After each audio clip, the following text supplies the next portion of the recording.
So, hello. Thank you so much for coming to this panel. My name is Jesse Myerson. I am a journalist and activist, and I have assembled to my right a very, not politically necessarily, though possibly, a very august panel, and they will each give you like a 30-second-ish introduction to themselves so that I don't have to speak for them. Hi everyone, thank you so much for coming. My name is Winnie Wong. I am a veteran organizer of Occupy Wall Street, and I currently launched a campaign called People for Bernie, and that's it. I'm going to pass the mic over to my comrade over here. My name is Charles Lenchner. I've been active in a bunch of political campaigns and activism, from the Zephyr Teach Out for Governor to having worked for the Working Families Party to helping to start People for Bernie. And of course, I was also active in Occupy Wall Street. Hello everyone, my name is Kshama Sawant. I'm from Seattle. I'm a member of Socialist Alternative, which is a nationwide organization. And I'm also a member of Occupy. When Occupy Seattle was launched, we were an integral part of it. And I also had this interesting opportunity through my community college teaching status, and as a member of the teachers union, we really built a strong link with the Occupy movement there. And after that, we ran a campaign for city council, and I got elected on the city council as an open socialist, and we've won $15 an hour since then.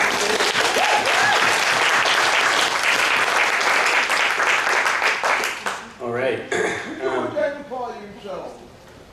Excuse me? Oh, my name is Jesse Myerson. I'm a writer and activist. I was involved in Occupy Wall Street. Let's see, just by way of preface, let me say that I'm a big fan of everybody who's on this panel, especially, if I'm being quite honest, Kshama Sawant. Come on. It's a win. It's a win. She won, yeah, it's amazing. So that's just by way of preface, because I'm under pretty strict instructions to ask combative, incisive questions. So I will... I think that means you're going to give me the hardest time. I will probably not. I will reluctantly oblige, but I will oblige. So, I'll be playing some devil's advocate. Why don't I start off with you? Because you mentioned $15 an hour, which is huge. When people first started proposing that, people were like, that's ridiculous. It's way too much. Obama's on 10-10. Like, that's a way more, realistic proposal. And look, 15 is getting won, like, all over the place. It's fantastic. The question I want to ask you about it is, now that it's made its way into like the Roosevelt Institute's Rewriting the Rules platform, and it's sort of like gaining traction among the sort of left Democrat, sort of Warren Sanders wing of the Democratic Party sphere, I want to ask you whether the sorts of policies that you're able to advance and work on as a member of the Seattle City Council are different from left Democratic ideas, if they're different in kind or just in degree? It's a very, very good question. And I think it's important to ask this question. First of all, Amar, are you going to time me or? Oh, no, yeah, well, go for it. Well, so the basic contours is we'll talk for about an hour and then we'll bring you in, yeah? All right. So I was just going to say Jesse's question is really important to ask in the context of the fact that we hear democratic and even establishment democratic politicians raising the banner of 15, or at least talking about it in some shape or form. So we do see Elizabeth Warren talking about it. We've seen Bill de Blasio in New York, making overtures on the issues of minimum wage and also other social and economic questions. I think it is important to be very, very clear though. First of all, there's many aspects to this, but first of all, please recognize the Democratic Party establishment and the Democratic Party apparatus did not in any way lead on any of these movements. They did not raise the demand for $15 an hour. As a matter of fact, the $15 an hour demand traces its origins to fast food workers in New York City. And in fact, the people we should be crediting with having raised the banner of 15 are low-wage workers themselves and organizations like SEIU. I have my own critique of the labor movement. You know, I'm part of the labor movement, so I also have a critique of it. But at the same time, it's important to recognize that large organizations like SEIU embraced that fight and really gave it a platform that was not imaginable before that. And the only reason 15 was won in SeaTac, which is the neighboring city of Seattle, and in Seattle itself, which really set the trend for 15 for the rest of the nation, happened because, again, once again, the grassroots of the labor movement took it on as a major demand. The airport workers at SeaTac took it on, and many of these are immigrant workers, you know, many of them who don't speak English fluently, but they speak the language of class struggle, and they took on this struggle. And the only reason 15 was won in Seattle, or even had a prospect of winning, was not only because the labor movement had won it in SeaTac by then, but because that energy was given full potential by our campaign, by Socialist Alternatives campaign, which has nothing to do with the Democratic Party. You know, we are in opposition to both the Democratic and Republican parties. And I think this question of, you know, who led the way, and are these demands the same as left Democratic demands, or did they play any role, I think can be illustrated in many other things. Look at the Black Lives Matter movement. The black establishment of the Democratic Party did not launch a movement that needed launching for a long time. It was the youth, young people and young workers, especially young workers of color, who led the way, and they've really carried out an inspiring rejection of the black establishment. And look at the way Al Sharpton was booted out of Akai Gurley's funeral, where his family said, you know, we don't want your traveling circus. You know, we've seen betrayal after betrayal by the establishment. It's very important to recognize that. The last point I'll make also is that while you know, Socialist Alternative is of course a revolutionary socialist organization, it's important to see the role of concrete political demands like $15 an hour, like concrete demands around police brutality and racial injustice. Although we know $15 an hour is not going to, it's not going to be something that is the end of the road in terms of bringing about social change. $15 an hour at a full-time job brings $30,000. But the value, it is absolutely necessary for us to not underestimate the value of fighting on these concrete political demands. One, because when you win, they do bring about a tangible improvement in people's standard of living, and that cannot be sneezed at. You know, having a few dollars more an hour transforms people's lives when they're at the bottom. We do not underestimate that. And secondly, let's not underestimate the power of winning a fight like that. It really is, you know, people say that, you know, things need to get worse in America, then people will move into struggle. No, things are bad enough. What people need is a sense of victory, a sense that you can organize in a collective struggle and win. That's important. That doesn't mean we're going to win every struggle, but it is important to win some of them to make sure that we really build a consciousness, a willingness to engage in mass struggle. And the Democratic Party is not doing that. Yes, I think all of that, everything that you just said, critically that last part is undisputably true. I'm going to push back a little bit on it and really press you to tackle the question of, like, because partly the question, and then I'll ask you guys to respond, partly the question is of scale, right? So if the goal is to basically collectivize ownership of, you know, capital and ownership wealth, like if that's like, let's say, the socialist goal, or abolishing class differences, it strikes me that is a project that can be conceivably undertaken on a national sort of macro scale. And what I'm wondering about specifically is you say that this is sort of an incremental victory on the way to, ideally, to larger victories. So I'm asking, what sorts of victories can be won at the municipal level that meaningfully put forward socialism, as distinct from the sorts of things that Democrats, however belatedly, can sign on to? Well, first of all, I think we have to be careful with the language we use. Recognizing the fact that we're not going to bring about a fundamental transformation of global society towards socialism in one day or even in 1 year does not imply that we're using an incremental process. What we are doing is using an approach, and this is the Marxist approach, where we don't engage in wishful thinking. We don't, I wish everybody was at the same page today about the need for a revolutionary transformation. But the reality is that it's not there.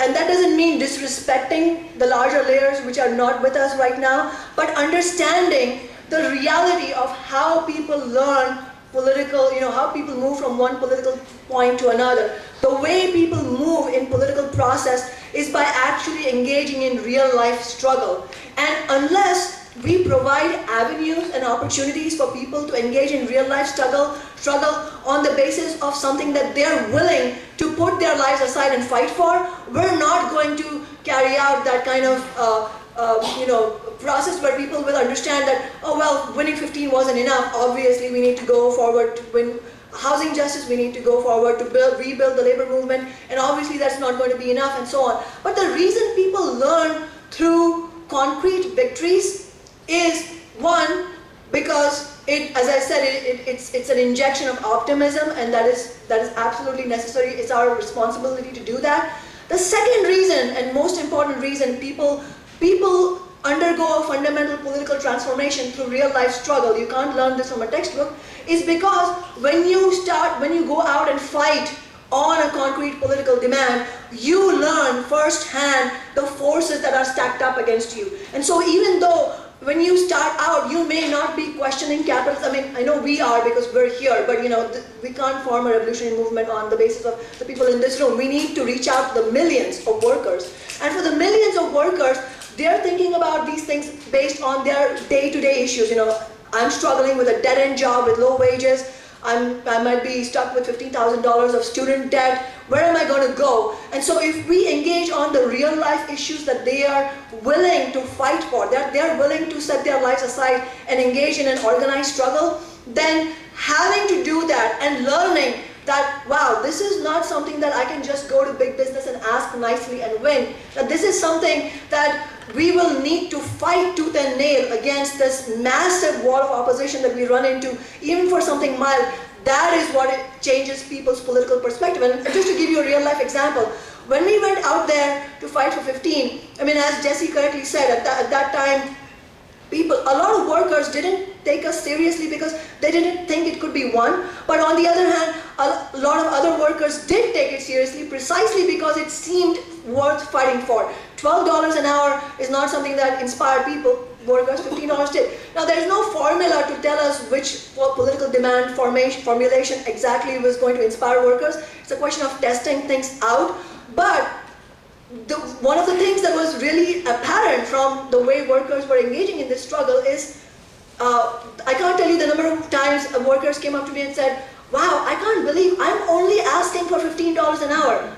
The average CEO salary is $7,000 an hour, and yet big business is launching this ugly and naked attack against our movement. We are being called presumptuous by the politicians. I mean, there was a politician who actually said, you workers are presumptuous for expecting that you deserve 15. You wash the toilets, you cut the tomatoes in the restaurant. Why do you think you deserve 15? And coming up front against that kind of reality of the oppositional position of the two classes, that is what teaches people class struggle, not going to school and learning class struggle. You learn class struggle actually. And then when you realize, wow, this is why they're opposing us. It's not about the 15 only for the ruling class. Obviously, they don't want to cut into their profits.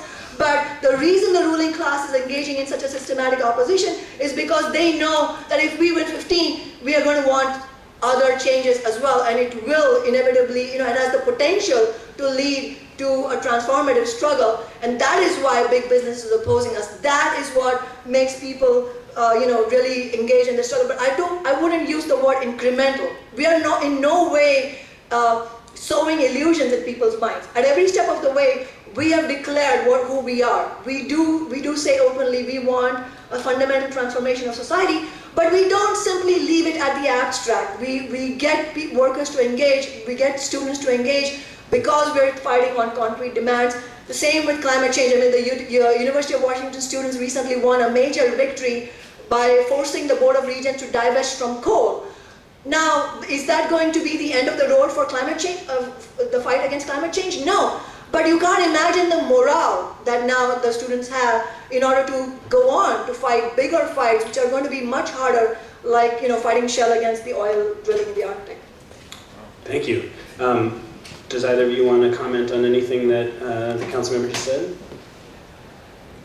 I just want to say I come from a different political tradition, but everything you said, it rings true and accurate for me as to how you should think about the relationship between the long term and the short term. I wish you could be available more when we do political education in various forms. And I say that as someone who's very active, in part as a Democrat. This to me makes perfect sense. Winnie, anything? I mean, I think they covered it. Let's move on. Okay. I'll bring a question for you guys. Why are you wasting your time on presidential electoral politics? I ask that respectfully.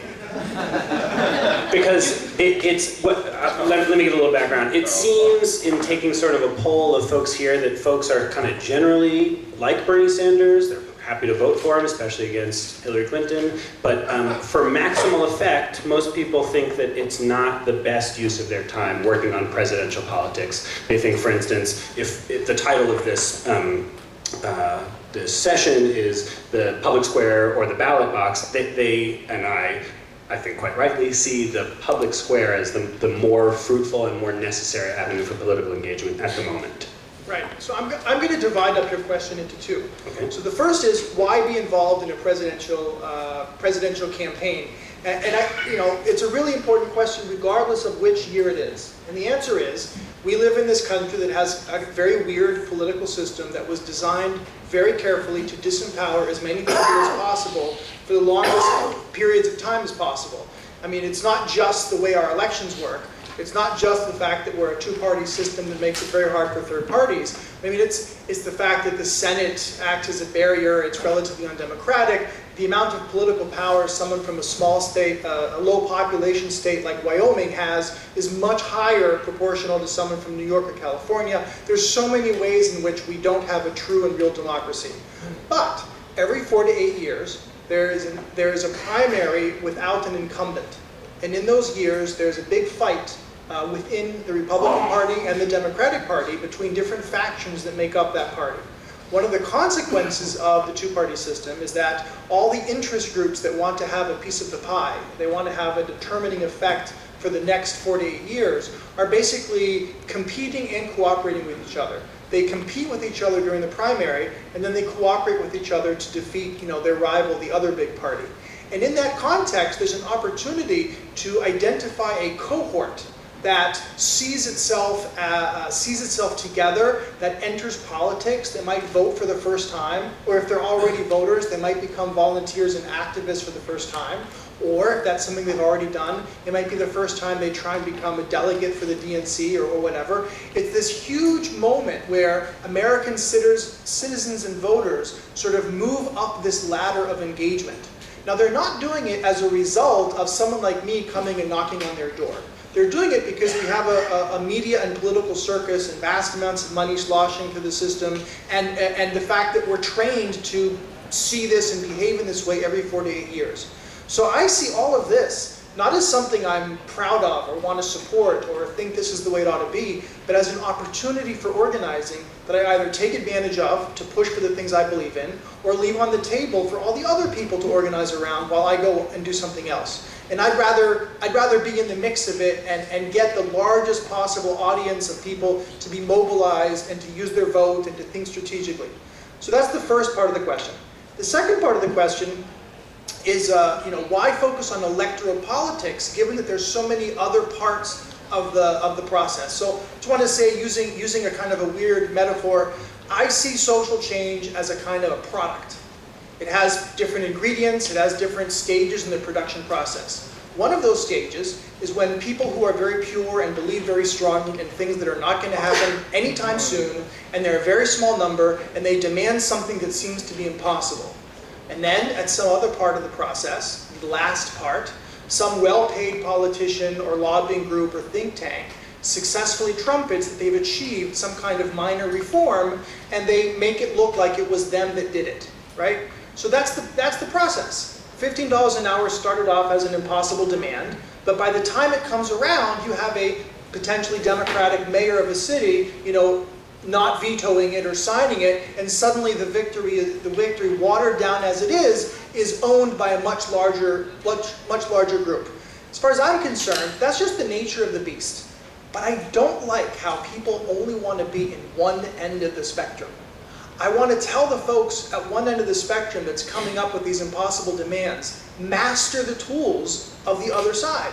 And I want to tell the folks that are active only on the other side, don't ignore the social movements. You need to be interrelated to them.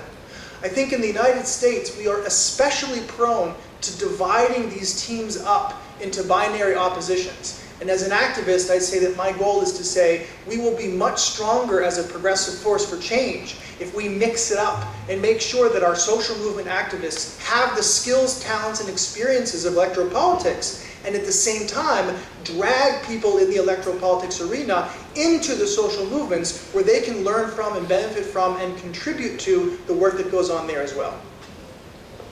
So I'm just going to tack on to what Charles said. I think what he's saying is that, you know, we are at a time where we can have online and offline organizing intersect. It's a unique time in political organizing to see that, like, the internet is here to democratize speech, which I think a lot of you may or may not agree with. Some of you are probably more internet savvy than others in this room, but, you know, we have a great moment right now to engage a lot of people who would otherwise not be interested in electoral politics. We're not interested in anything, really. They're constantly, you know, seeing a stream of all of the bad things that are happening, and they're you know, they're raising questions, and they're, you know, engaging, and they're engaging behind struggles like Fight for 15 and Black Lives Matter.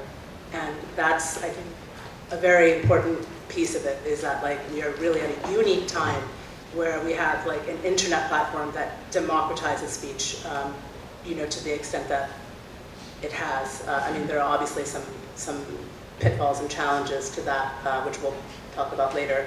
But, you know, more people now than ever know about socialism. You know, in the last month alone, you know, hundreds of thousands of Americans have sort of, you know, reconsidered their position on socialism. And I mean, there are many reasons why, and we can go into that a little bit later, and that's a good thing, I think.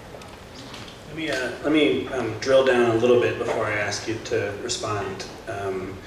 Because, as you know, Charles, this is every 4 to 8 years, and we've had leftish, you know, left Democratic primary challengers before. We've had Kucinich campaigns. We've had outside the Democratic Party challenges, Ralph Nader and so forth.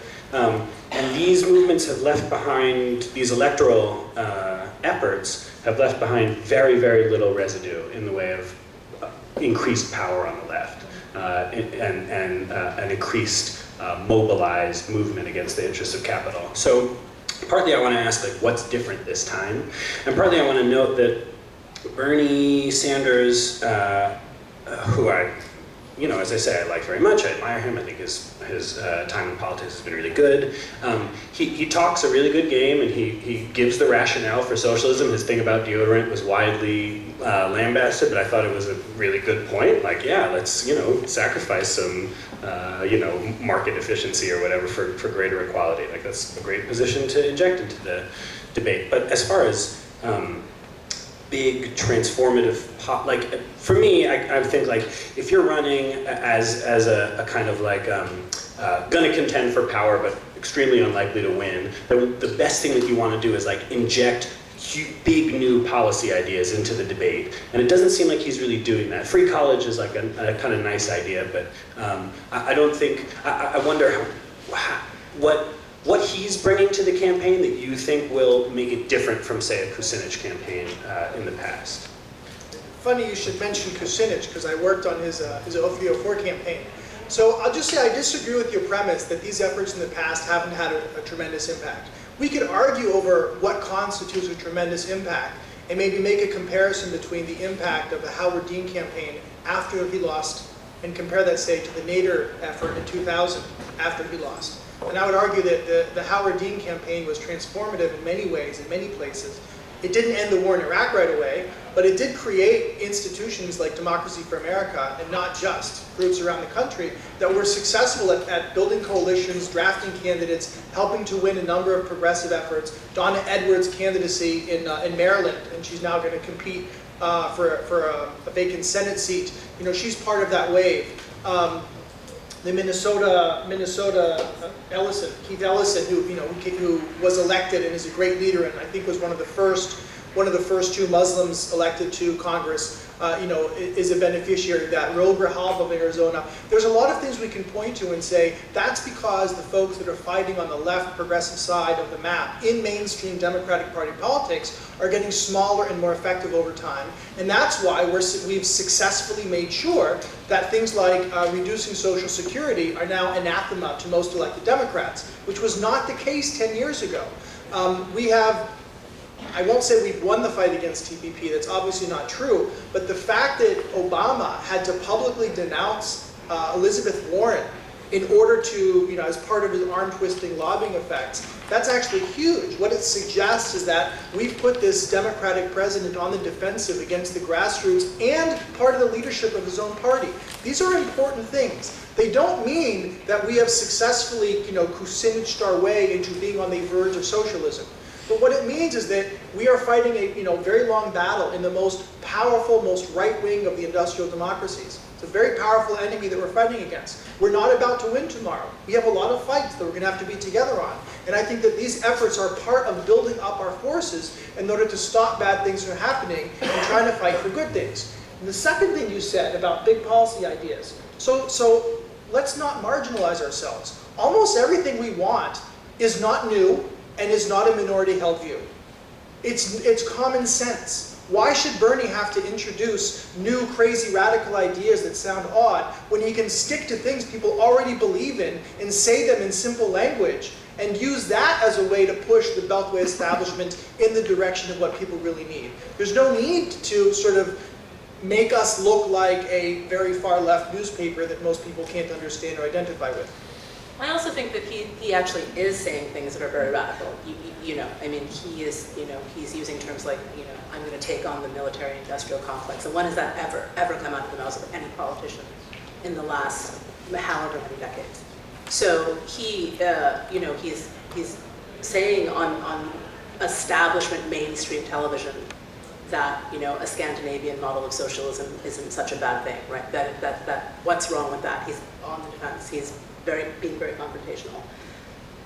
So I just, and also like, he's like a politician. He's like one guy, right? Like he's not going to build the movement, right? Like everyone in this room, everyone in America has just allowed the Democratic Party or the neoliberals or whatever to just sort of say, okay, here are the issues that you care about. This is it. This is what you should care about. Women's equality, LGBTQ issues, and more recently, environmental justice. And that's about it. There's like a big tent, and they own the frame. And now I think that's changing a lot. And I think that's changing because of the internet, because of like, offline protest movements, social movements like Occupy Wall Street, and what we saw in the Middle East and the Arab Spring, and more recently, or not more recently, the continuation of what we're seeing in Europe with social movements turning into left parties. So, it's all happening. So, first of all, I really agree with Winnie.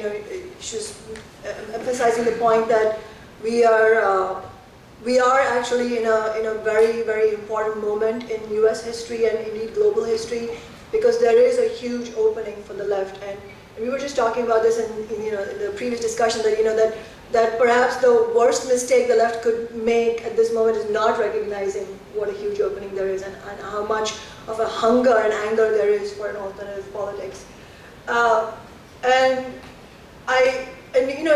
It's not surprising that a campaign, by Bernie Sanders, that is calling for a political revolution against the billionaire class, calling for massive reforms in education, and with a campaign manifesto that is very clearly anti-corporate. It's no surprise that his campaign has really taken many people by storm. A whole generation of young people are starting to be electrified by this call for a political revolution against billionaires.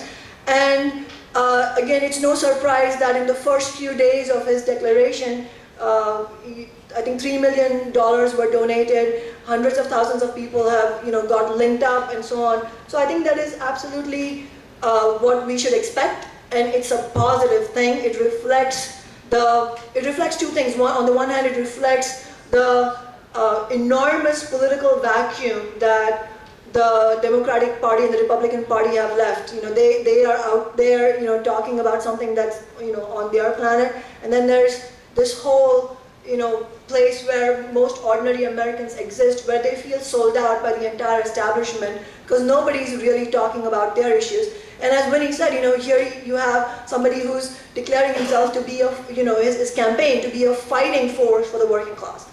But I think it is important also for us to recognize that there is a fundamental contradiction in somebody running on that campaign platform but on a Democratic Party ticket. The Democratic Party itself has been one of the most viable organs of the ruling class, of Wall Street, to defy any progress on even basic standards of living. This is the same Wall Street that not only took the global economy on on a complete path of collapse, but these are the very same people who got rewarded for their actions, while millions of people were stuck with low-wage jobs, unemployment rate, and evictions and foreclosures. So, if you look at the donors for Obama's campaigns, these were the financial industry, J.P. Morgan, Goldman Sachs. These organizations donated historically high amounts to the Democrats. So it would be, on the one hand, we have to grapple with the fact, the reality of the fact that Bernie's campaign, Sanders' campaign, has generated a lot of enthusiasm, correctly so, because people are fed up with corporate politics. On the other hand, we on the left have an obligation to understand that there is this fundamental contradiction, and we should not expect, while we have to be sympathetic and compassionate to people who think that this is going to be a fighting force, we have the obligation to understand that this is not going to be running on a Democratic Party ticket, will not allow, even, let's for a moment imagine that Sanders really wanted to carry all this out. How will he carry this out through a party that is fundamentally declared its absolute loyalty to Wall Street, the very same forces that will not allow this to happen? So I think we have to have a clear approach towards not so much educating Sanders, but to having a real conversation with the millions of people who are already and going to be attracted to his campaign. I think we have to first agree with them that there's a valid reason why people are excited about his campaign, but we also have the obligation to point out that ultimately the Democratic Party is not going to be the vehicle for this, and we need to call on Sanders, and we need millions of people to call on Sanders that when he is, I'm making a prediction. If I'm wrong, you can hold me to account, but we're predicting that he won't get the primary, he won't get the Democratic Party nomination. In April, his campaign will be over, but what about the rest of the year? Are we going to leave the field clear to yet another year of dog and pony show of a Clinton and Bush or a Clinton and whoever else? So how is the left going to make its mark and raise the banner of an independent political formation, which I think ultimately needs to be the question we raise? We need to call, we need to urge millions of people who are attracted towards Sanders to call on Sanders to run independent of the Democrats after he's out of the primary election. Maybe run with Jill Stein, who's already running, or whoever else is going to be the strongest left candidate. But what's important is not who those names are. What's important is we have viable people with a really arguably strong name recognition who are genuinely going to stand for working class politics to run an independent campaign. And when I say independent, it means truly independent of the Democratic and Republican Party establishments. Because what's important is to recognize that when Bernie Sanders is out of the primary election, he's already suggested, I hope this is not true, but he's already suggested that not only will he not run as a spoiler, but he has suggested that he is going to call for a vote for Hillary Clinton. We have to absolutely offer an alternative to this. You know, how can we let somebody who's calling for a political revolution against Wall Street to again say, go and vote for the tool of Wall Street? I mean, this is fundamentally a problematic situation. And so we have to call on him to say, you know, you have to run independent. At the very least, do not call on Hillary Clinton. But the only way we can make this whole process work for us is if we are out there talking to the real people, not in a denunciatory top-down way, but really engaging with them in the conversation, understanding where they're coming from and saying, you know, we need an independent left alternative. And I'm sorry to say, you know, the Kucinich, Howard Dean, Bernie Sanders, all of the, you know, I think well-meaning people, at the end of the day, they left very little for us to aspire to. And you know, Nader, with all the issues that people had, raised much more strongly the question of where to go. You know, the question of where we're going to go for the left, far more than all the wasteland that we had, where we know that no matter how genuine the campaign is, if you run on the Democratic Party ticket, that is the way you're going to go. It's a wasteland. And anecdotally speaking, you know, I became active in politics because of Nader's last run. And I'm sure there are many people out there who were not disappointed, but were energized by the fact that we had a strong left campaign. And in that sense, Bernie getting 15% on a Democratic ticket in a primary is much less of an impact than him getting 5% as an independent. Can I ask you to continue sort of in that vein? The question is what your standards are for, I've forgotten my question. What are your standards for which candidates you will endorse and campaign for along partisan lines, and how come? Well, I think some of the fundamental points, I'm sorry, at the risk of repeating, you know, I think we have to recognize that first of all, while we we have an obligation to engage with people who you know, have illusions of the Democratic Party. We have to have a clear analysis on the party establishment and on Wall Street and the forces, you know, the leadership of these parties that have been the reason we have this, you know, this intense income and wealth inequality and corporate domination and so on. But at the same time, we have to have an engaging approach towards people ordinary people who are not the billionaires, who still continue to have illusions. So, you know, because we have to have an active conversation, and we have to put forward concrete ideas of what an independent political alternative looks like. And I think rather than focusing on a particular candidate, we have to bring forward a concept of what that overall concept would look like. And we need leadership, people to play a leadership role to take that concept forward.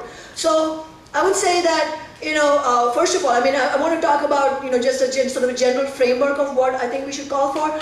But stepping back from that, I think first of all, it's important to recognize that the victories that we have won in Seattle are not parochial by any means. They're not just, you know, I know people maybe in the East Coast might like to think that there's something unique about the Pacific Northwest, maybe because we wear socks with our sandals, or it's hippies.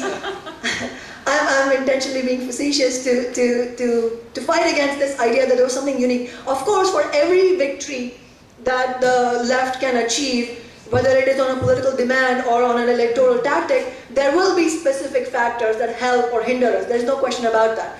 But that should not blind us to the generalized factors that we know are existing today, which is an openness, but not only an openness, a hunger for alternate politics. And I think that's very important. And our victory in Seattle shows what can inspire people. It's exactly the opposite of what we're told, which is, you know, the conventional rules. Be timid, don't go out there and say socialist for God's sake, you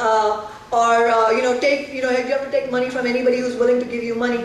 We actually broke all the rules. We openly called ourselves socialists, insistently. We took no corporate money, and not only that, we very boldly declared this is an anti-corporate campaign that will not take a penny from corporations. we also pledged, and I'm carrying out that pledge, that if elected, the city council pays me $117,000. I pledged, and I live that pledge, that if I was elected, I would only take the average worker's wage in Seattle, which is $40,000, and the rest is put into a solidarity fund. And I think that the fact that not only did this energize a whole base, Jesse, you mentioned earlier about low voter turnouts and so on. The fact that this was able to engage the ordinary working people of Seattle, young people, in such a way that not only did we get the votes of a lot of Democrats, I'm sure that a lot of the people that voted for us had already voted for Obama the year before, in 2012, but a lot of young people told us they voted for the first time because this was the first time they found something worth voting for. And it is precisely all these aspects that I'm mentioning in our bold campaign platform, the way we ran our campaign as unambiguously anti-corporate and pro-working class, that was what energized people. And I think this can be, the basics of the model that we need for the future. And I think we should not be shy of thinking big. This is not something that we need just in Seattle. We need this nationally. And we need to start thinking about the elements of what this left alternative would look like and say that this is very important. And fundamentally, the bottom line to this alternate formation has to be that this is not going to be yet another funnel into the Democratic Party. This can't be, it's not going to be a pressure group. There will be attempts to take it in that direction. We have to stand against it. And the only way, the best way, and the only way we can guard against this is if we energize millions of young people on concrete political demands. So this left formation also has to have a program, a political program like $15 an hour, but going much farther, challenging the military spending, and talking about canceling the student debt, engaging on the concrete demands from the Black Lives Matter movement, and so on. Let me ask you guys to respond, but to respond to a specific thing, because we've got our hashtag up here that, Charles, that you sort of, I think, trollingly put up there. Josh Marshall at TPM had this report the other day looking at the emails that the DNC has been sending out, which is the de facto Hillary Clinton operation, touting Bernie Sanders, saying, Bernie, Hillary, Bernie, they're so great, basically selecting him as the like official opposition to Hillary Clinton. So it seems clear to me that the Democratic National Committee considers Bernie Sanders a sheepdog, who they hope will do what Councilmember Sawant said we ought to pressure him not to do, which is bring people into the Hillary fold eventually. Go up at the Democratic National Committee, as I predict he will, and give a speech touting her as the people's choice in the general election. Do you think that he is serving as a sheepdog? If so, are you happy helping him in his shepherding efforts? I'm going to respond first, and then I'm going to let Charles respond. If the Democratic Party or the DNCC considers, Bernie Sanders a sheepdog, then we consider Bernie Sanders to be like a Pokemon, right? Like, we don't work for the DNCC. Like, that's not what we're doing. And the DNCC also doesn't represent millions of Americans who are not, voting. So I think that, they are using traditional methods like email, engagement, and other sort of forms of engagement with people, their base. And while we may do some of that organizing and people for Bernie, that's not where it stops. It's where it begins. And so I just, if they're grabbing the frame, right? The Democratic Party are grabbing the frame, and they're saying this is what's going to happen. I don't know whether he's going to agree. That's not our problem. What we're doing is we're trying to engage as many people in the country to become politically engaged or to become engaged at all. And I think that's the focus of our campaign. It's to speak to what Kshama said, after all this is over in 2016, it isn't just going to be people for Bernie. Hopefully, there'll be lots of great student groups who will have formed their own, grassroots organizations, right? And who are meeting and doing great work. There'll be iterations of socialist alternative. And hopefully folks will learn to build capacity and network better. That's my hope. So I don't really know how to respond beyond that. Like, we're definitely not sheepdogging for anybody, but I mean, you could call me that and I wouldn't be offended. That would be fine. So yes, the sheepdog question, it's an important one. So I'll make sure it's the last thing I respond to as I begin my answer. I just want to say that in the conversations about politics and national strategy and the presidential campaign, there's this temptation to go straight for, oh, the Democratic Party, an independent left alternative. And I feel like these concepts need to be unpacked a little bit. I don't believe that there is such a thing as the Democratic Party. Certainly not in the way that parties exist in Europe, or the way that a party exists where you sort of become a member of it, like in Hawaii, in order to vote in the caucus. In Hawaii, you have to actually join the Democratic Party. It's not a registration when you vote. We don't really have that in the United States in a meaningful way. The Democratic Party, if you want to talk about it conceptually, is actually at least 4 different parties. One of them is made up of really strong progressives. We mentioned a few of them before. Barbara Lee, Rahul Grijalva, and others whose names I forget because I'm so bad at names. But these people are probably very sympathetic to almost any issue that you would raise. They represent like a very strong, solid, force for good in Washington, D.C. And they exist, copies of them exist in local races. In New York City, we have folks like Jumaane Williams, who's been a really strong advocate on police and criminal justice issues. These are people that we can support. They're not representing the billionaires. Another group, which is slightly less progressive but still important, you could call the old New Dealers or the New Dealers. And these are folks, a lot of them are based in unions, or they represent ethnic or racial constituencies, and their focus is often very transactional. How many jobs will I get? Are you going to spend money on the things that my community is going to benefit from? Will you increase the amount of housing I get or pass paid sick days for my people? Those folks have successfully, in New York City at least, and in other states like Connecticut, they've gotten paid sick days passed, a tangible improvement in the lives of millions of people that matters a great deal to the folks who don't have it. Not as huge a victory as $15 an hour, but nonetheless very important. And I want to work with these people and advance our collective power to get things done in the Democratic Party. But how exactly do these factions compete? How can we talk about one faction winning and another one losing? We're talking about in which neighborhoods did Zephyr Teachout get more percentage of the vote and where did she get less? Where are the donations coming from after you've parsed out where the money flows to progressive candidates versus corporate candidates? There's this huge map of data of voters and behaviors and ethnicities and whether you're a strong primary voter or only a general voter or whether you have voted consistently or only recently. All of this data is really a kind of a puzzle, a map for how to build progressive power inside the Democratic Party. And I get frustrated when folks say, we have no chance of winning anything inside the Democratic Party. So why don't we move out and we small band of heroes are going to defeat both the Democrats and the Republicans at the same time.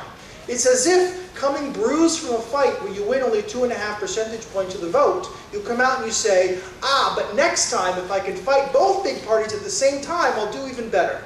I don't think it works that way.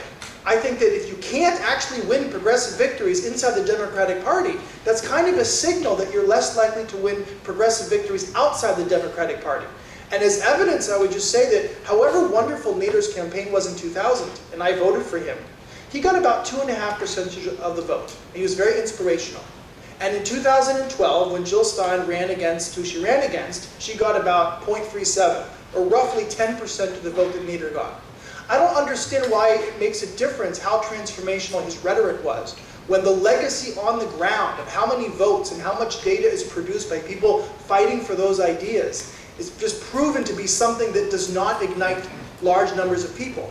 In stark contrast to that, the campaign that Kshama waged and that Ty Moore did in Minneapolis, these were smart, strategic, targeted. They were built on real coalitions for real issues in very specific places. I feel like that is something real. That's something we can talk about selectively, exactly when and where we can make these victories happen in order to advance the causes and the social movements that are at the core of what we believe in. But that is not a conversation about the Democratic Party being the slave of corporate masters.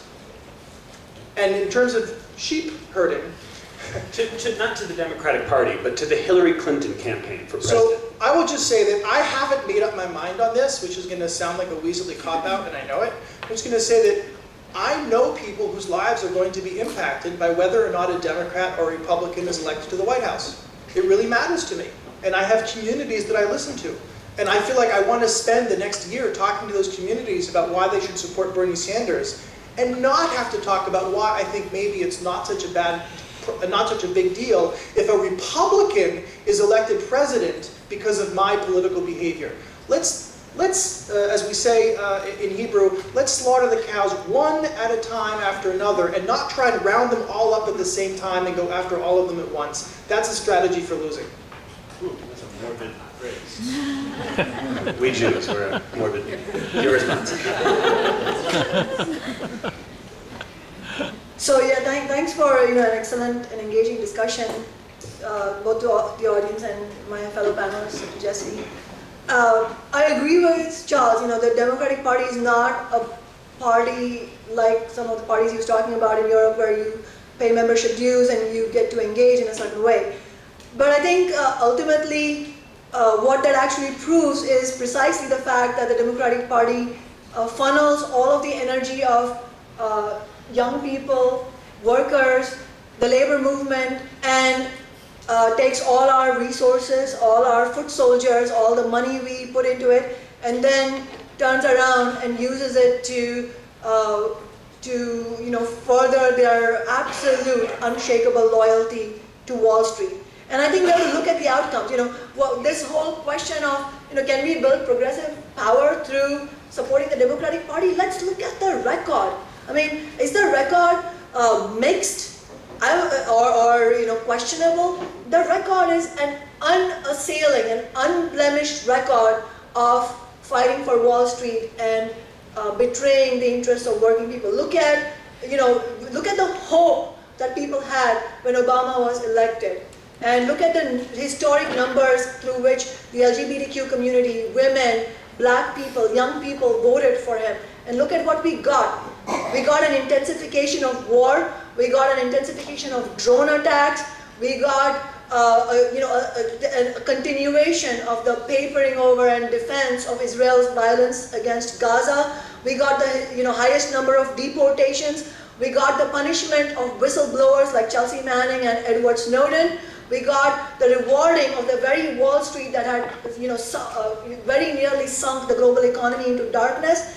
And we got the most blatant attacks against public education, against teachers' unions with his Department of Education. And this is not an isolated instance. If you look at the entirety of the last many decades, if you look at when NAFTA happened, when the most complete dismantling of welfare happened, when Don't Ask, Don't Tell happened, when DOMA happened, all of this happened in Clinton's era. So what hope are we clinging to? I think if we're looking at this scientifically, absolute statistical evidence indicates that it is a dead end to put our support in the Democratic Party.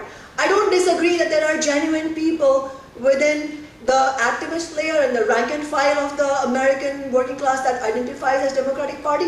I don't even disagree that there are genuine people who are, who have a certain place in the Democratic Party, like Dennis Kucinich.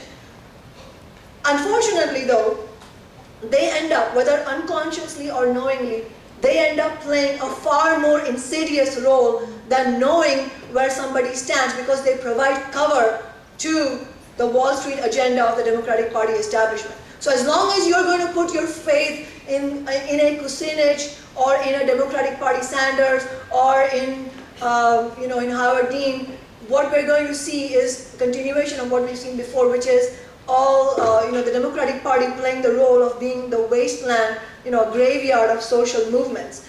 And and the very reason that the Republicans made gains last year in the midterm elections was because of the historically lowest voter turnout. We had the lowest voter turnout since World War II. Why is that? That's not because people, people are, generally apolitical and Americans are right-wing. No, because they have completely lost faith in the Democratic Party. They didn't have faith in the Republican Party to begin with. they have nothing to vote for, so they disengage. That's a rational response on their part. They should not be blamed. Instead, the response to that should be, well, this clearly indicates the complete political vacuum that exists, and the left needs to step in, and we can be sure that the right will try to step in if we don't. And look at the gains that have been made. We have made great strides on marriage equality. There was a significant defeat to the Keystone XL agenda, and many others. But and the fight for 15 that we already talked about. Where did these victories come from? They came from the activists themselves. The Keystone XL was because the Occupy movement inspired environmental activists, and they took critical action. The victories on the LGBTQ living standards and their civil rights came because activists fought on that and forced the Democratic Party establishment to finally take a stand, because they couldn't be on the wrong side of history.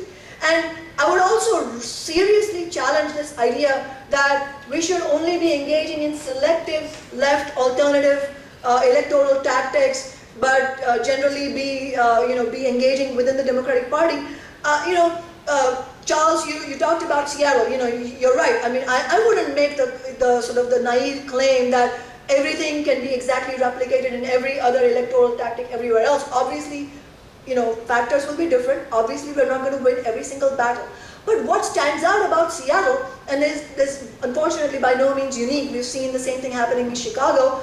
It's been, until socialist alternative appeared on the scene, it's been a one-party city, and let's not kid ourselves, we're still very small. It is still primarily a one-party city. Now it's a one-party city with a significant working-class challenge.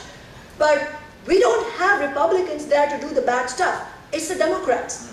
If you see a Seattle that is extremely wealthy, has an overpopulation of multi-billionaires, and yet has a deeply divided class structure. We have deep wealth and income inequality. We have a persistence of low wages.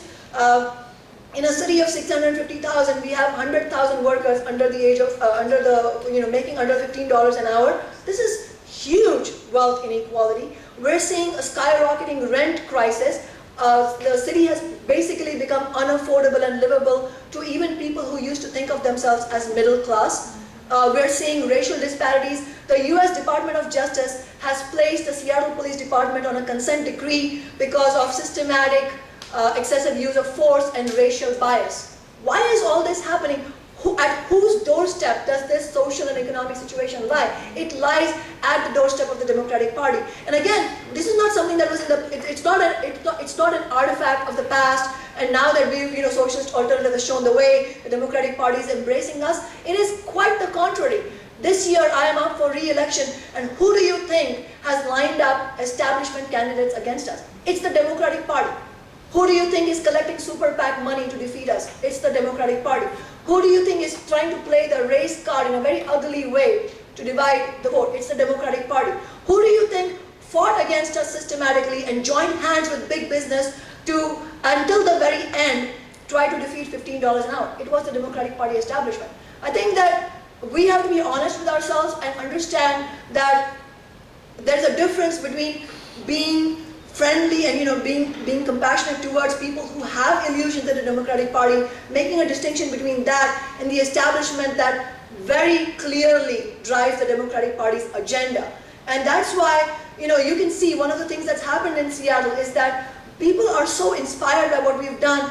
We now have an organization called Democrats for Sawant, that's my last name, who are, these are Democratic Party activists who are actively trying to help us. And one of the critical things that they just did for us 2 weeks ago is in the legislative district, Democratic legislative district endorsement meetings, they, it's essentially a sort of an internal sort of sabotage of the Democratic Party, which needs to happen, which is where because I'm not eligible for an endorsement from the Democratic Party because I'm not registered as a Democrat and I'm not going to be. What they did was got the next best thing for us, which is a non-endorsement of all the Democratic candidates. There are 3 viable Democratic candidates running against me. They have significant support of the whole establishment has lined up against us in a very, very blatant way, with hit pieces and money flowing in and everything.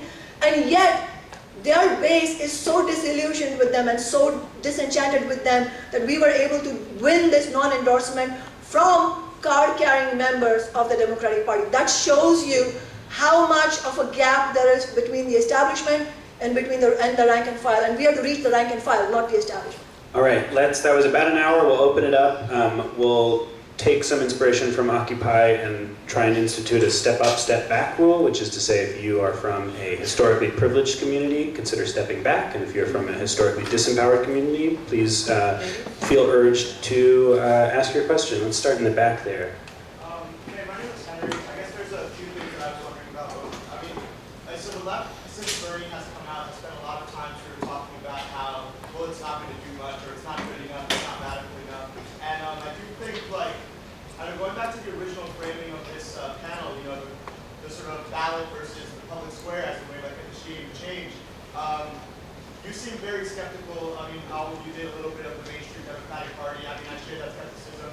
But as far as creating change, I mean, are you saying that we have to ditch the ballot? Because, I mean, you're on a city council. So, like, I mean, I just want to understand how do we coalesce the two? Can you actually repeat the question for the mic?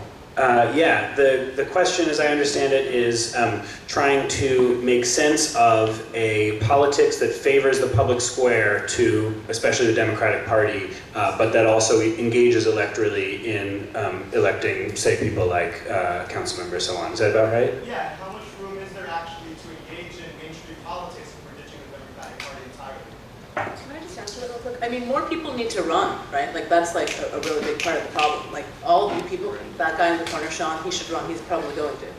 And that's a great thing. I mean, so that's, I'm gonna pass it over to Charles. So, I mean, they're terrified of her, you know? They're real scared. So yeah, I mean, just first of all, to respond to your formulation, I mean, the ballot box versus the public square. No, I mean, as you correctly pointed out, I am on the city council, so obviously, and as a member of Socialist Alternative, you know, we are not rejecting electoral tactics by any means. And as a matter of fact, I think we should reject a simple, or I would say simplistic dichotomy that we are presented with. You know, like if you want radical change, then you have to do it from the inside, or if you want radical change, the only way you can do it from the outside or inside. You know, the inside versus outside paradigm. I think that's too simplistic. It doesn't conform to real life experience of actually winning social change. And I think the question is not should it be electoral tactics versus building social movements. It should be something that, you know, ultimately, you know, first of all, we have to recognize, ultimately, in order to not only win radical reforms, but to bring about a fundamental transformation of society away from capitalism, we will need a mass number of people to be involved. There is no question about that. So there is no way out of building absolutely phenomenal mass movements. I mean, you know, far more than the scale of what we've seen so far. There's no question about that. However, as long as we cede the electoral arena to the establishment, we're really leaving out a big part of the puzzle for how to build power for the working class. And I think that rather than make a distinction between those two things, the question should really be, on what basis should we use one tactic versus the other? That should be the conversation. So at a given moment, does it make sense to have an electoral tactic? And I'll use the example of Socialist Alternative again, you know, because it's a live example. We're not an electoral machine like the Democratic Party is. All the Democratic Party does is run election after election and then funnel all the billions of dollars in the direction of Wall Street. What we are is an activist organization. We were, you know, as I said, part of an integral part of the Occupy movement in many different cities, including New York City. But we also don't have a simplistic rejection of electoral tactics. We, you know, coming out of the Occupy movement, when Occupy was winding down and people, you know, the message that was going around in 2012 was, you know, well, all that is great, but let's all hunker down and vote for Obama. We realized there is a moment that people are looking for. You know, people need live demonstration. You know, we need live demonstration of what it means to run a principled electoral campaign. That is what we're talking about. And not just that, but a principled campaign for an electoral office which is rooted in mass struggle, not in an artificial way, not in a rhetorical way, but in a real way, where the leaders who run for office themselves have proven their credentials of self-sacrifice, of being genuinely dedicated to building a mass struggle. That is how we need that process to unfold. And I really agree with Winnie and Charles that that we need many different candidates to run, but it is not simply about any candidate. The Tea Party can run candidates. We're not going to support them. So it's not about, and again, it's not about a third party either. I hear a lot of Americans saying that too. I'm from India where there's a multitude of parties and not one of them is fighting for the working class. So it's not about a third party. It's not about a candidate. It's about what kind of party what kind of platform we're going to run on, and what kind of candidates are going to emerge through that process. So I think that those need to be the questions. I'm going to use this opportunity to talk about the difference between two kinds of political actors that emerge in election time. One kind that you're all very familiar with are people who they donate online, they make phone calls, they show up to do poll watching. I would call them, they're being active, but they're essentially political consumers of something that's been cooked up by someone else, and they want to show their support, and they show up and they do that.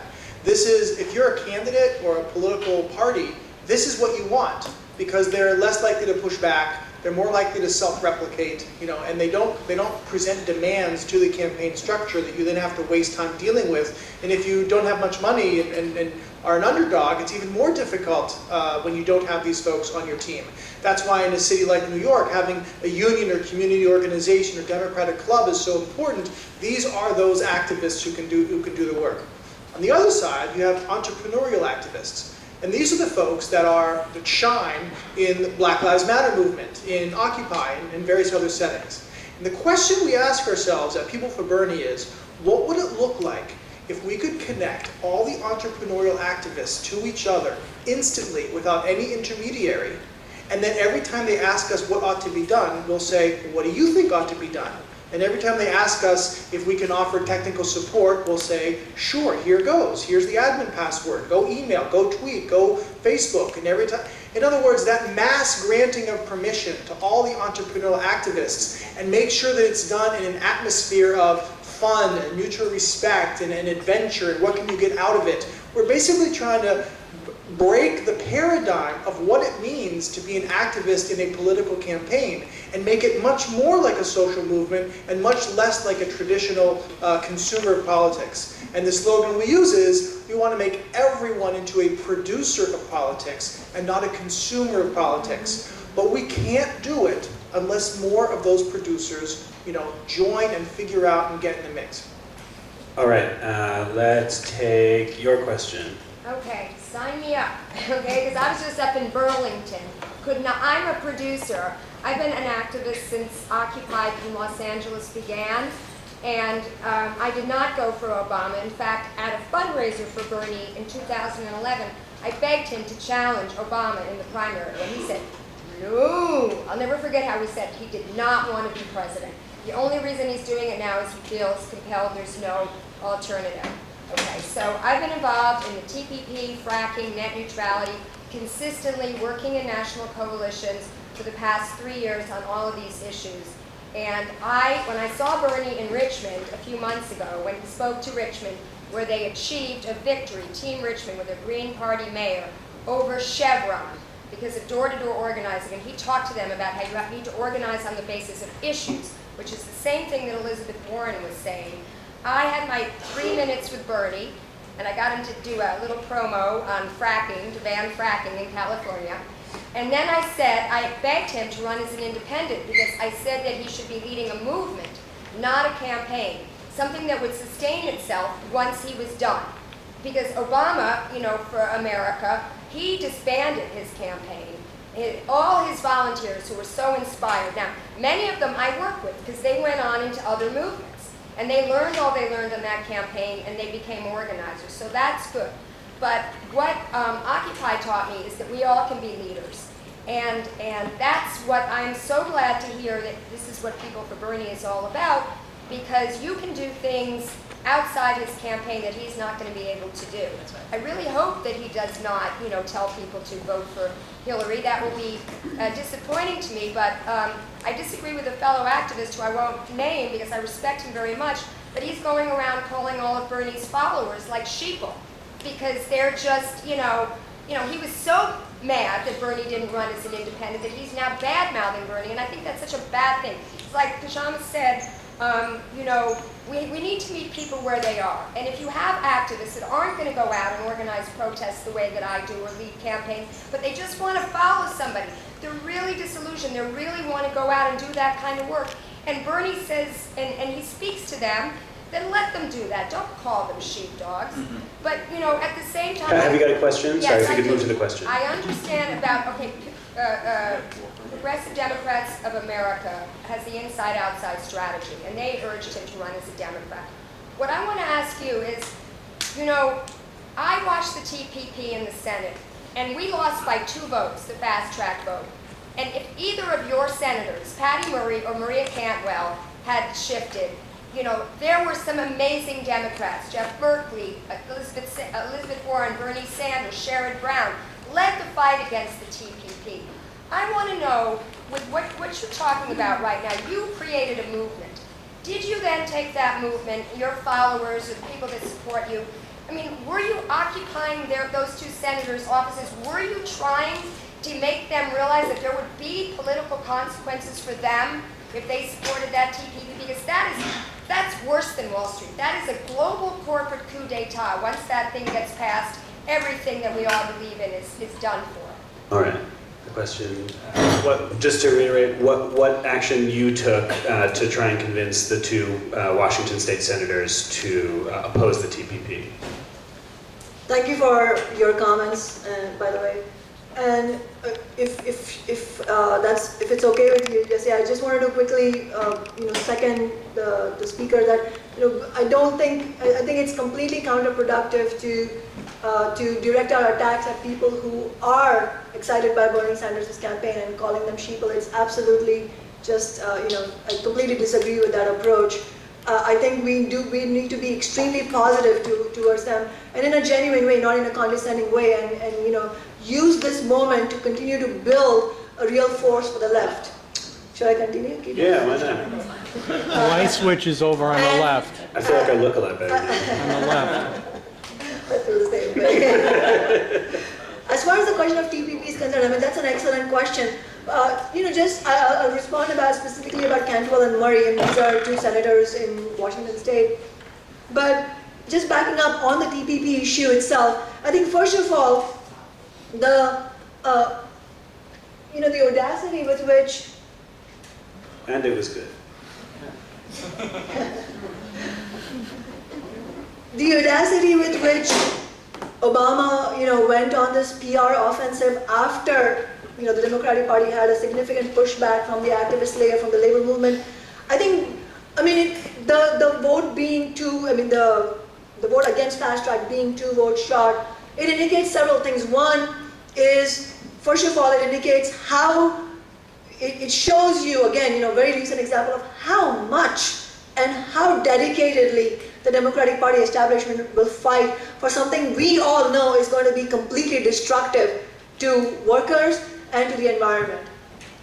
And you know, the fact that they are so determined to do this, you know, and just think about the optics of this. Obama going to a Nike factory and trying to build support for TPP. It's not that they're stupid. This is where they are. This is what their agenda is. This is what the Democratic Party establishment's agenda is. You know, they're very determined to push this, just as determined as they were to push NAFTA. I mean, the establishment, you know, the U.S. ruling class tried hard to push for NAFTA under the Republicans, and then, you know, they were sort of, they prepared the ground, and then when Clinton came in, it was a prime moment for them to push that. So I would say, first of all, the fact that the vote came so close is no credit to the establishment of the Democratic Party, and all credit to the activists and the labor movement who carried out a massive campaign against it. A very, very, just a really courageous, good campaign. And in terms of what we did in Washington State, my office, Socialist Alternative, through our council office, we pushed for a statement against TPP on the city council, and this is what's called a resolution. So, you know, it does not have any teeth in the sense that we don't have the legal authority to hold US Congress accountable, but it was a very, very important step because it allowed the labor movement to, you know, not just in Seattle, but wherever, in all the cities where anti-TPP and anti-fast track resolutions were signed by the city councils, that gave, yet another shot in the arm for the movement that was trying to pressure the Democratic senators into voting no on fast track. So we took on that battle. We took on that battle in the face of attacks. One of the attacks that is being made against me right now is that she doesn't focus on local issues. She has national ideas or stuff like that. But we did not shy away from taking on that battle. And by the way, the city council is completely, other than one socialist, is dominated by the Democratic Party. We got a significant pushback against the TPP resolution. We've been trying to do it since we took office in January of 2014, which is a year and a half ago. And it took us so long to actually be able to pressure them into doing something that does not even have a legal mandate on US Congress. So that shows you the extent to which the party establishment will fight against even symbolic statements against a Wall Street and a capitalist agenda. And the fact that that Marian Cantwell finally did not join that whole voice against fast track, that only shows you that at the end of the day, we will be quite limited in our efforts to get the Democratic Party to do the right thing. This is a waste of effort. So at the end of the day, we have to use the example of the TPP and fast track to show how dedicated they are to this agenda and why it is so urgently necessary for us to build an alternative.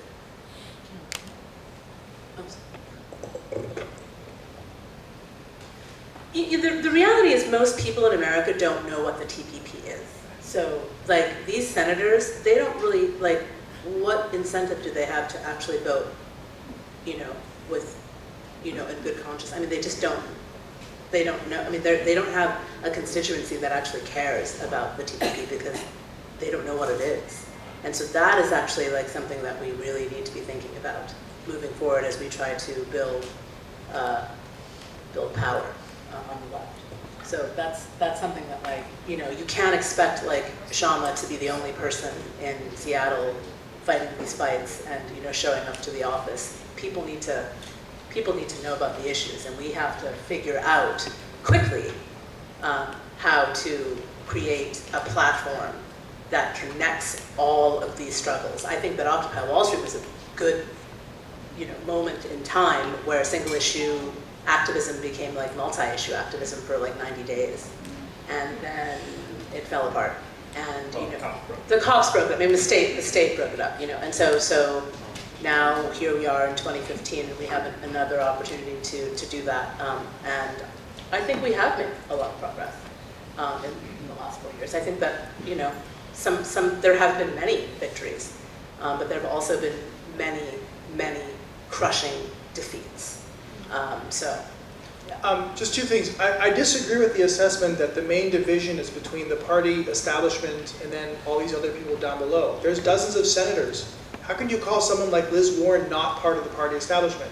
She has so much support from other senators. She's a leading figure in the party. Probably the only person who comes close would be Obama and Hillary Clinton. And in that sense, I think that we're making a mistake when we try and always position it as top versus bottom instead of figuring out that there's multiple verticals. And someone like Sherrod Brown is not dependent on Wall Street for his position in the Senate. Someone like Liz Warren is not dependent on Wall Street. Other people are dependent on Wall Street. And that's the battle. It's details. It's state by state, district by district. And I also understand that in Seattle, the situation you're facing, you helped unify the Democratic Party in the worst possible way.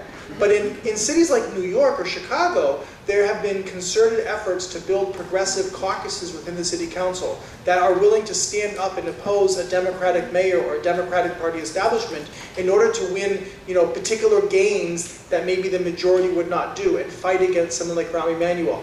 I'm sad that that doesn't exist in Seattle. I feel like if that did exist, then that would help break this establishment and make sure that at least part of it is not waging political campaigns against you. And I think that more of that behavior would be a good thing.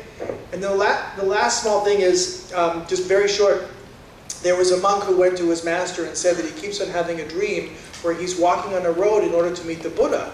And he asked the master, "What should I do when I meet the Buddha?" And the master said, "Kill him." And I say this only to suggest not that anyone should kill anyone, but that it's really helpful to engage in politics without the attribute of an emotional attachment to the candidates. And I hope that I can successfully radiate that outwards to everyone I work with. We are looking Can I at... quickly respond? Absolutely. I know that Charles is, coming from a well-meaning position, but I really do not agree with him at all.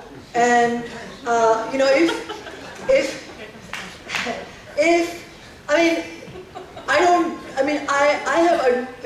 an economist myself, and I have admired Elizabeth Warren's courage in challenging Wall Street. But the question is not, about, or rather, we should not be framing these issues to ourselves on the basis of an individual's moral positions. The question is, how far can we go on a truly social justice agenda, economic justice agenda, using the Democratic Party? I mean, a simple question is, if all your optimism is justified, then why isn't it that when millions of people are completely and thoroughly excited about Bernie Sanders, if you're claiming this, then of course we have to have a different story, different discussion, but why isn't it possible for Bernie Sanders to win the Democratic Party nomination? I mean, as I said, if he does, we'll talk, but I don't expect him to.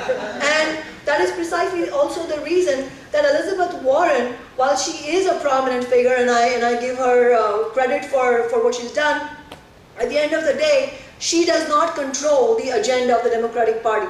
Obama, Clinton, Rahm Emanuel control the agenda of the Democratic Party. Why is it that the Democratic Party, the well-meaning people within the Democratic Party apparatus in Chicago, why is it that they were completely unable to wage any kind of viable fight against Emanuel's destructive agenda, closing down 50 schools in poor black neighborhoods, his systematic assault on the teachers' union? Ultimately, it was the teachers' union that fought back. It was the rank and file of the teachers' union that fought back. It was not the Democratic Party apparatus that was able to wage this struggle against them. And I would say that at the end of the day, I mean, I agree with Charles, we should not have any emotional attachment, but I would say that is precisely an emotional attachment, continuing in the face of evidence after massive evidence to continue to think that somehow this time it's going to be different. That's an emotional attachment. We're looking at another 15 minutes worth of this discussion. What about you in the front? Yeah, hi. This is how I understand what Winnie and Charles are doing, and I've been, supporting them. So I just want to clarify this with you, if I'm right. What I think they're doing is quite ingenious, because I think what they're doing is something transitional that can help us get to a place where an independent candidate actually can win. Because right now in 2016, they can't. No independent candidate can win in the presidential election. So what Winnie and Charles are doing is, like, imagine if OFA didn't become part of the DNC after Obama got elected. And that database could be used to organize people to build a real movement of candidates, regardless of party, that represents people's interests. So I think what Winnie and Charles are doing, is trying to create that infrastructure to organize people and support candidates, regardless of party, that will represent people. And it's ultimately about empowering people and not fighting over which party can do what. Who's going to represent us? And how do we organize ourselves? And I think, to me, that's exactly what we need to do. And that's why I think you guys should all support people. Thank you. The questioner asks whether she's right that in assessing that what you're up to is creating a sort of people's OFA. No OFA, OWS. I want to be clear about that. So OWS, not OFA. If you look at the organizations that have come out of democratic elections, presidential elections, you have folks like Move On, you have DFA, a number of Emily's List. I mean, there's so many of them, and they all have amassed really large lists, right? They all have these like huge lists of 8 million people or 18 million people or 20 million people, you know, and what have they been doing with those lists for the past like 10 years? Fundraising, right? Because they have to like pay a staff. They've got like 60 staff members, an executive director, a campaign organizer, and it's like, it's, you know, it's important for them to like keep that structure. And I get that, and I see that that's a part of their business plan. They don't have a choice, like they have to pay people, right?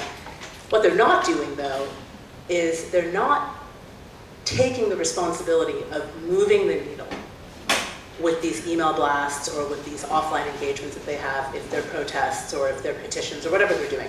Like they're not doing that effectively enough. And I feel that like that's something that we definitely would like to challenge. There's a lot of like hurdles ahead of us because we don't really know like structurally what this might like look like. We only know that this is a unique moment in time where we have like we have net neutrality, we have the internet, we have these great tools that connect people, you know, online. You know, Bernie himself has already indicated that like he's going to try to win this, or at least win, you know, the primary with social media. I mean, he's been very, very vocal about this, and you know, we're testing out a lot of different ideas, and they're working. You know, we've in 3 weeks onboarded 5,000 volunteers, which is not the hundreds of thousands of people that he's onboarded, but we're activating and engaging them in a very different way. His volunteers are going to be like monthly sustainers, and probably like they'll have meetups or they'll buy bumper stickers or whatever they'll do. That's not what we're doing with our volunteers, right? We're not entirely sure what the next steps are, but we know for a fact that we're not going to be like doing the same thing at all. So, just a few comments on that. One is that, you know, we might think of the people who run Move On, I use that only as an example, as, you know, like a group of people, they meet, they discuss, they want to do X, they want to do Y, then they implement it through their list. I think what that misses is the extent to which that list is their master.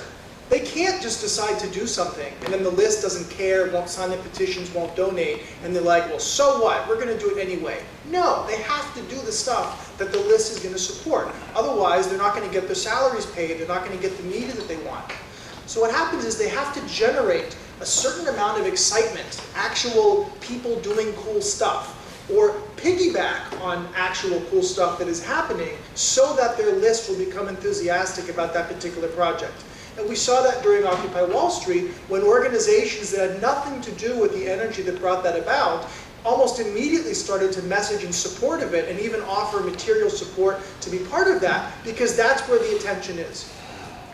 And remember, the people that are donating on those lists, the people that are showing up, these are not the entrepreneurial activists that are leading social movements.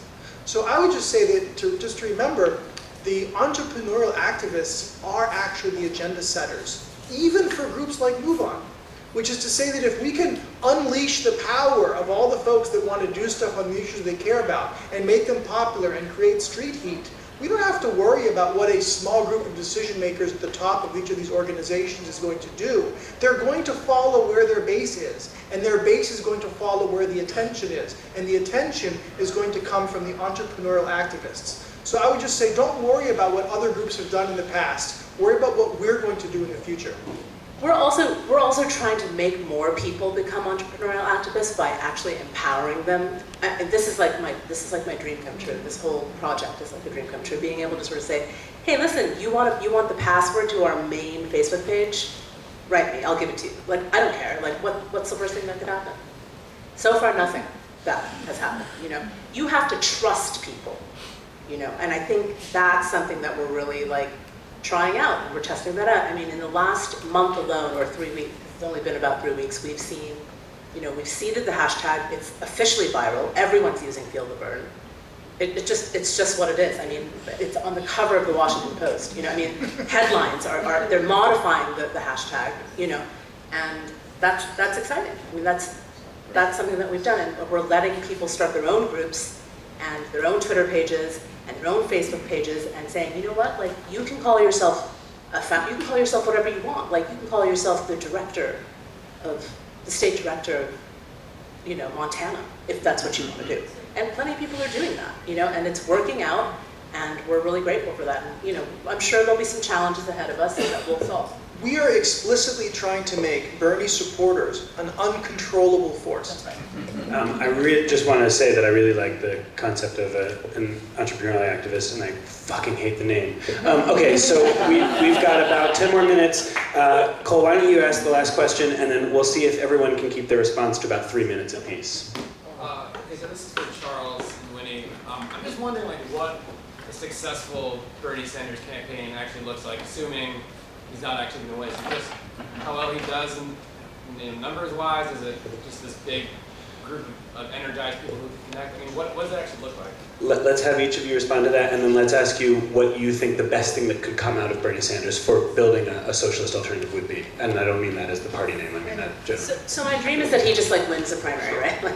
He wins the primary, and then everybody's like, all right, this is great, and then he'll choose a great person to be his running mate, and then he'll win the general. That's my dream. Now that doesn't happen, which is probably not likely to happen. And then Kshama has to eat her hat. That's right. And then he has to and then we've got a real wife, right? But that's probably not going to happen. Then what I'd like to see is him do really well in the primary. Those of us who are organizing, all of you who are people for Bernie, all of you have all new positions and titles now as directors of wherever. I can give you all the password, it's fine. And then we continue to build this movement, right? I don't know how many iterations of it will come out of it, but I'm hoping many. And that's a conversation that needs to be ongoing, right? And so that's the best sort of possible outcome I can see out of this. I'm going to pass it. I would like to see 700 delegates from Bernie from around the country. About half of them used to be part of Occupy, and we hold a GA on the floor of the Democratic Convention in Philadelphia. But please don't tell anyone I said that. Yeah. Sorry. Sure. Well, I'd love to hear her response, and I got my eye on the clock, so we'll see what it looks like. Okay. So first of all, before I say anything, I really wanted to thank everybody for a really exciting discussion. It's great to be able to have this conversation. And I agree with Winnie. It would be really great if Bernie Sanders won the primary. I don't think that's a very likely prospect because of all the reasons that we discussed. It's not a mystery. We know why it won't happen. But I would say that we have to go even farther. I would go even farther than that and pose the question, what would happen if were he to win the Democratic Party nomination? What is going to happen after that? Do we expect that the agents of Wall Street and the billionaire class are simply going to lie down and take it? No.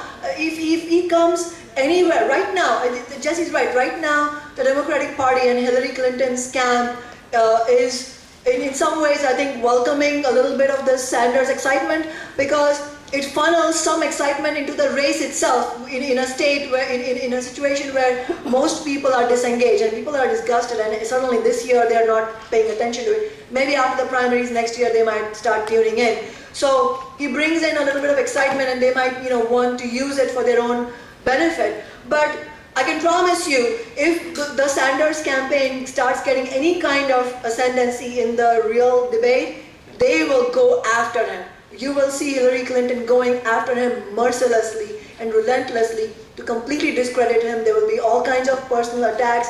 It will be a systematic process. And there's nothing unique about Seattle in that happening. That will happen at every stage. No matter what level we're running a left alternative at, that will happen.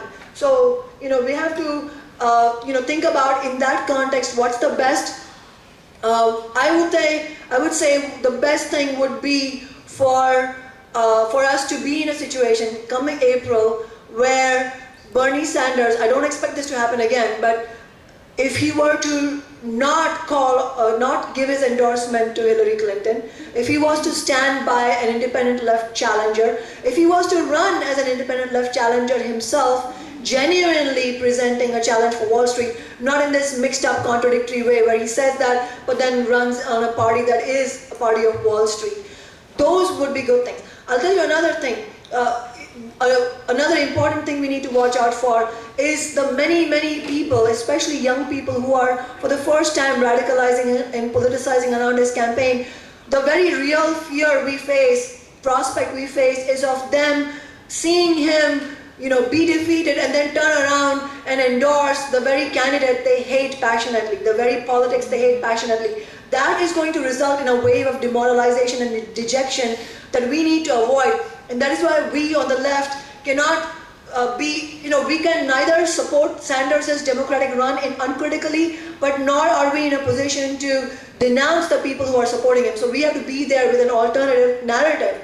Where should we go? We need to build an alternative left party, and as I agree with Jesse, it's not going to be a socialist alternative party. Socialist alternative will be part of it, but it needs to be a much broader call. And I will end on this. 2016 is next year. This year we have, in my view, the task of the left, national left, I don't just mean in Seattle, our task is clear. We need to ensure victory in our re-election campaign, because the terrain, the political terrain that we will face next year will, to a great extent, be informed by whether we have a victory or a defeat in Seattle. Because if we have a victory, then the narrative is independent politics can work, we can push this forward. If we are defeated, the establishment gets to write the story and say, oh, all you young rabble-rousers, go home, we'll take back politics to the grown-ups. That is what is at stake. What's at stake is not just one city council seat in one city. What's at stake is, in the near future, the prospects for building the national left. All right. The council member has to prepare for tonight's plenary, which she's also on, so you should feel encouraged to come to that. Thank you so much. Can I put in a plug? Please. If people don't mind, I wanted to put in a plug. Tomorrow night at the All Souls Unitarian Church, we're having a fundraiser for our re-election campaign. So I would appeal to everybody to come, to get engaged, to donate. We don't have Goldman Sachs donating to our campaign, so we need your contributions. Thank you. Thank you to Kshama Sawant, to Charles Lenchner, and to Winnie Wong. Thank you all for coming. Have a good evening.